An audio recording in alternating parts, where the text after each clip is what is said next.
माननीय सभामुख महोदय, मनी लन्ड्रिङको विषयमा माननीय सांसदज्यूहरूले राख्नुभएका आफ्ना राय सुझाव सबैलाई मैले सकारात्मक रूपमा ग्रहण गर्दै केही स्पेसिफिक टिप्पणीहरू गर्न चाहे। माननीय विश्वराज पोखरेल, माननीय विदुषी राणा, माननीय कृष्णहरि बुढाथोकी र माननीय पारसमणि गेलालको सबैले यो संशोधन किन आवश्यक छ र अध्यादेश नै पनि किन ल्याउनु पर्यो भन्ने विषयमा यसका तीनटा आयामबाट जुन तर्कहरू राखिदिनु भयो त्यसको लागि म आभार व्यक्त गर्न चाहन्छु। यसको महत्त्व, यसको इम्पोर्टेन्स, यसको सान्दर्भिकता, रेलेभेन्स अहिले सुशासनको एजेन्डामा लागेको सरकारको लागि यो स्टार्टिङ पोइन्ट नै यो भएको छ र यसको अर्जेन्सी, ग्रे लिस्टमा हामी छौँ। फाइनेन्शियल एक्सन टास्क फोर्सको ग्रे लिस्ट भनेको यसको प्राविधिक व्याख्या चाहिँ jurisdiction under increased scrutiny. Jurisdiction under increased scrutiny भनेको हाम्रो मुलुकमा हुने प्रत्येक गतिविधिलाई अन्तर्राष्ट्रिय क्षेत्रले निगरानी गरिरहेको छ। असाध्यै सूक्ष्म माइक्रोस्कोपमा राखेर हामीमाथि अहिले चाहिँ परीक्षण भइराखेको छ र यो तीनटै कुरा, यसको महत्त्व, यसको सान्दर्भिकता र यसको अर्जेन्सी बुझेर मान्यज्यूहरूले टिप्पणी गरिदिनु भएको छ। त्यसको लागि म धन्यवाद दिन चाहन्छु। अघि ऋणको प्रसङ्गमा पनि मैले उल्लेख गरेँ कि हामी चैत 13 गते सरकार बनाउँदै गर्दा एउटा शासकीय वैधता सँगसँगै 30 खर्बको बिल पनि भिडाइएको थियो भने जस्तै त्यो 30 खरबको बिल सँगसँगै दुईटा कालो धब्बा पनि हामीले बोक्न बाध्य भएका थियौँ। दुईटा कालो धब्बा। एउटा कालो धब्बा भनेको युरोपियन युनियनको एभिएसन सेफ्टी लिस्टमा हामी ब्ल्याक लिस्ट छौँ र अर्को भनेको यो फाइनेन्शियल एक्सन टास्क फोर्सको यो सम्पत्ति शुद्धिकरणको विषयमा हामी ग्रे लिस्टमा छौँ। यसलाई अर्को 1-1.5 वर्षभित्र निस्कन सकेनौँ भने हामी ब्ल्याक लिस्टमा पुग्छौँ र हाम्रो सम्पूर्ण यो वित्तीय जुन कनेक्टिभिटी छ बाँकी दुनियाँसँग, यत्रो रेमिटेन्समा आश्रित मुलुक असाध्यै ठुलो जोखिममा हामी जान्छौँ र इरान, सोमालिया, हाइटी जस्ता मुलुकहरूको दर्जामा हामी डाउनग्रेड हुनेवाला छौँ। त्यसैले ऋणको प्रुडेन्ट म्यानेजमेन्ट सँगसँगै यो दुईटा कालो धब्बाबाट चाहिँ मुलुकलाई तदारुकताका साथ हामी बाहिर निकाल्छौँ भन्ने सङ्कल्प डे 1 मै हामीले गरेका छौँ। एभिएसन सेफ्टीको विषय पर्यटन मन्त्रीले बोकिराख्नु भएको छ, उहाँ क्रियाशील हुनुहुन्छ। क्यानलाई नियामकीय अङ्ग र सञ्चालनको अङ्गमा टुक्र्याएर एउटा प्रारम्भिक सुधार गर्नको लागि विधेयक यहाँ यही सदनमा आउने नै छ र सम्पत्ति शुद्धिकरणको विषय चाहिँ मेरै विभागीय दायित्व अन्तर्गत परेको हुनाले असाध्यै उच्च महत्त्वका साथ यसलाई मैले अगाडि बढाएको छु।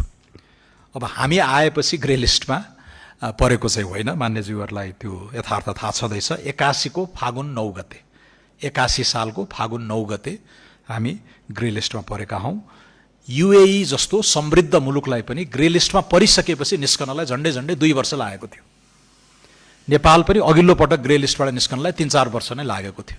तर हामीले सङ्कल्प गरेका छौँ युएईकै हाराहारीमा, युएई जस्तो सम्पन्न साधन स्रोत सम्पन्न मुलुकले 2 वर्षमा गर्यो भने हामी पनि त्यो विल पावर, त्यो जनादेश भएको सरकार भएको हुनाले हामी पनि 2 वर्षभित्रै निस्कने भनेर एउटा सङ्कल्प गरेका छौँ। असाध्यै प्रयासरत छौँ। हामी आएपछि धेरै सुधारका कार्यक्रमहरू गरेका छौँ तर त्यो गरिएको सुधारका कार्यक्रमहरूको मूल्याङ्कन चाहिँ भइसकेको छैन। मे महिनादेखि यति द्रुत गतिमा प्रगतिहरू गरिएको छ कि त्यसको औपचारिक आधिकारिक मूल्याङ्कन नभएको हुनाले अर्को समीक्षामा चाहिँ ती सुधारहरू प्रतिबिम्बित हुने आशा हामीले गरेका छौँ र यसै क्रममा एउटा ठुलो गुनासो, यो ग्रे लिस्टमा पर्नुका एउटा चाहिँ ठुलो चाहिँ कारण के थियो भने हामी ऐनहरू फटाफट बनाइदिने, कार्यान्वयन चाहिँ नगर्ने। कतिजना विरुद्ध मुद्दा चल्यो, कतिजना दोषी ठहरिएकाहरूको सम्पत्ति जफत भयो इत्यादि पनि हेर्ने गर्ने हुन्छ। कागतमा हामी अक्षर त जे पनि लेखिदिन्छौँ र ऐनहरू बन्ने, कार्यान्वयन नगर्ने जुन आरोप हामीमाथि लागेको थियो हामी त्यसमा खरो उत्रेका छौँ। नेपालकै इतिहासमा सबभन्दा ठुलो वित्तीय अपराध 1,105 अरब भन्दा माथिको बिगो मागेर अहिले हाम्रो न्यायालयमा मुद्दा चलिरहेको छ, सर्वविदितै छ। ठुला कसैले आँट्न नसकेका केसहरू, फाइलहरूमा अहिले नेपाल सरकारले कदमहरू चलाएको छ। कारण कागजमा लेख्ने, कार्यान्वयन नगर्ने यो जुन आरोप छ त्यसबाट हामी उन्मुक्ति चाहन्छौँ। हामी निर्ममतापूर्वक जुन पवित्र भावनाले ऐन बनायौँ त्यस्तै निर्ममताका साथ कार्यान्वयन पनि गर्न सक्छौँ भन्ने कुरा देखाउनको लागि पनि अहिले कदमहरू चालिराखिएको छ। यसमा सिङ्गो सदनले हामीलाई साथ दिन्छ भन्ने आशा मैले गरेको छु र यो कामलाई अझ प्रभावकारी बनाउनको लागि, अझै सशक्त बनाउनको लागि हामीले धेरै सुधारहरू गर्नुपर्नेछ। अहिले यो विधेयक, प्रतिस्थापन विधेयक आएको छ, यसलाई आवश्यकता पर्यो भने त्यो ग्रे लिस्टबाट निकाल्नको लागि हामीले थप सुधारहरू पनि गर्नुपर्ने हुनसक्छ। त्यो आगामी समीक्षा हेरेर फेरि पनि हामी ऐनमै संशोधन गरेर जानुपर्ने अवस्था आयो भने पनि म यो विषय लिएर गरिमामय सदनमा म फेरि प्रस्तुत हुनेछु। किनकि वाट एभर इट टेक्स, यो ग्रे लिस्टबाट निस्कनको लागि, नेपाललाई निकाल्नको लागि जे गर्नुपर्छ गर्ने भन्ने सङ्कल्प यो वर्तमान सरकारको छ। अब यसमा एउटा भ्रम छ, मान्य सांसदज्यूहरूले अलि राख्नुभयो, यसमा डिस्क्रेसनरी, मन लागेको राजनीतिक अस्त्रीकरण इत्यादिका विषयहरू जुन इङ्गित गर्नुभएको छ, त्यस्तो हुँदैन। त्यस्तो गरियो भने ग्रे लिस्टबाट हामी निस्कदैनौँ, त्यही भएर हामी गर्दैनौँ। यो विपक्षीहरूमाथि प्रहार गरिने जुन एउटा अस्त्र बनाइन सक्छ भन्ने डर भए यहाँहरूले राख्नु भएको छ, त्यो हामी झन् गर्दैनौँ। एभिडेन्स नभएको खण्डमा यी कुराहरू अगाडि बढ्दैनन्। किनकि त्यसो गरियो भने जसले हामीलाई माइक्रोस्कोपमा राखेर निगरानी गरिरहेका छन् उनीहरूको नजरमा हाम्रो मूल्याङ्कन झन् गिर्नेछ। सो गैर कानुनी विधिको शासनको बर्खिलाफ हामी केही पनि गर्दैनौँ। तर अतिरिक्त कारण के भने ग्रे लिस्टबाट निकाल्नु छ। ग्रे लिस्टबाट यस्तो खालको आर्बिट्रारी एक्सन हुन थाल्यो भने हामी धन दण्डित हुने अवस्था आउँछ। त्यसैले यसमा मान्यज्यूहरू आश्वस्त भन्नुभयो हुन्छ, रक सलिड एभिडेन्स बिना हामी अगाडि बढ्दैनौँ, यसमा ढुक्क हुनुभयो हुन्छ। अब मान्य आरएन राईले सहकारी, सुनचाँदी लगायतका विषयहरू उठाउनु भएको छ। अहिले म अर्थमन्त्री भएको हुनाले अलिकति आर्थिक अपराधसँगका विषयहरूमा मैले बोलेँ। अब यी सहकारी, सुनचाँदी लगायत धेरै क्षेत्रहरूमा यो सम्पत्ति शुद्धिकरणको विषय उठान गर्न सकिने प्रावधानहरू छन्। नेपालमा झन्डै 2 दर्जनभन्दा बढी निकायबाट सम्पत्ति शुद्धिकरणको मुद्दाहरू चल्न सक्ने अवस्था छ। यो धेरै छरियो कि यसलाई अलिक कन्सोलिडेट गर्नुपर्छ कि भन्ने विषय एउटा ठाउँमा छ, त्यसलाई पनि हामी हेर्दैछौँ। अलिकति प्राज्ञिक कोणबाट नै त्यसको विश्लेषण हुनेछ र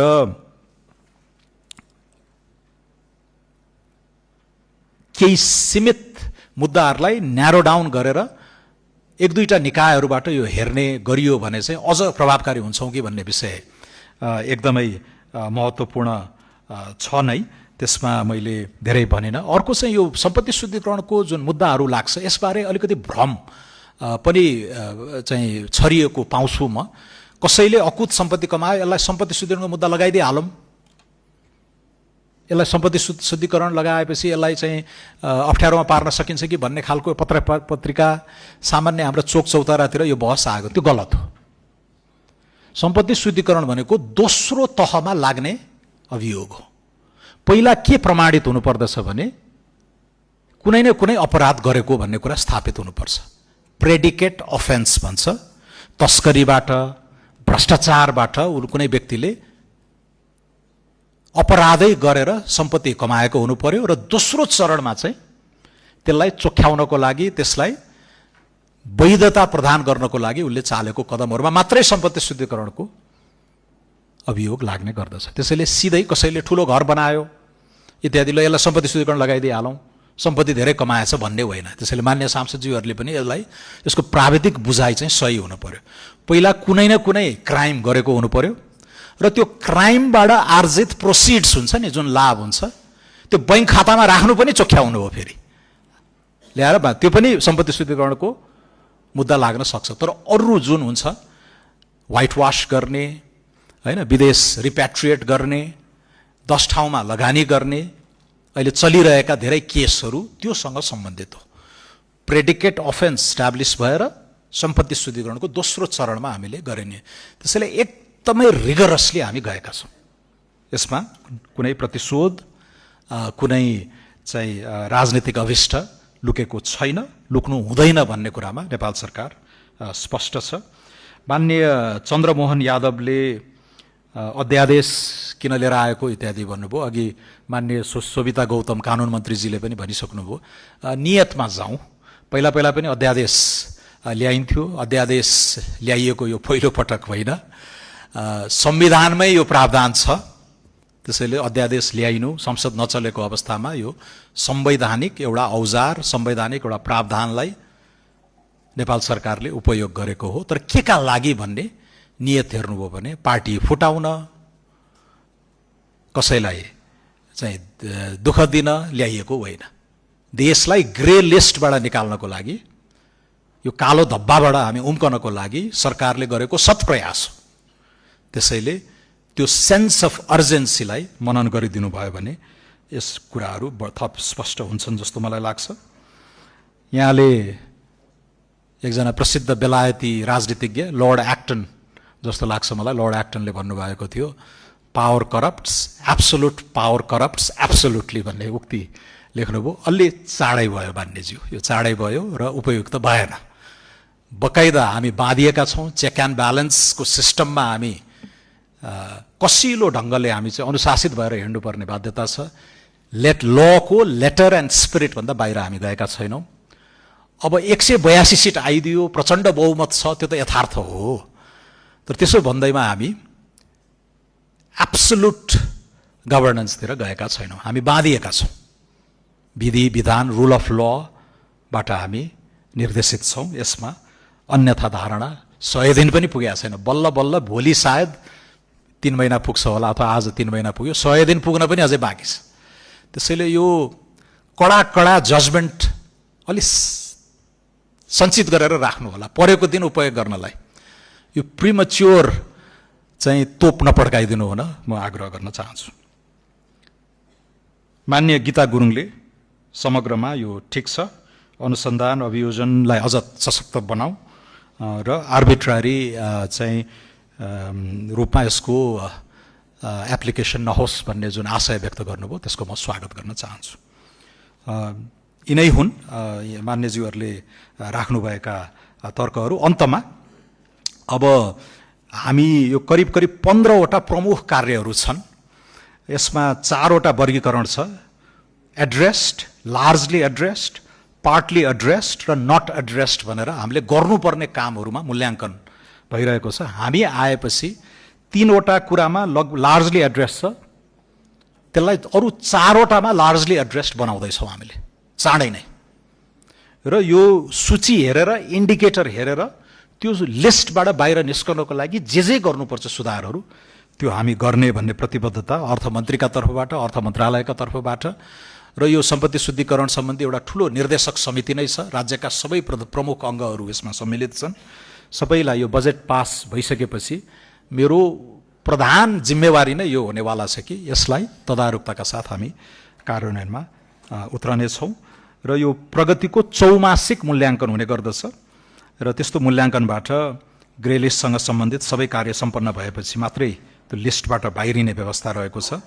यो नयाँ फेरि लिस्टमा परिएछ भन्ने खालको त्यो भ्रामक समाचारहरूलाई टेकेर केही मान्य सांसदज्यूहरूले कुरा राख्नु भएको छु।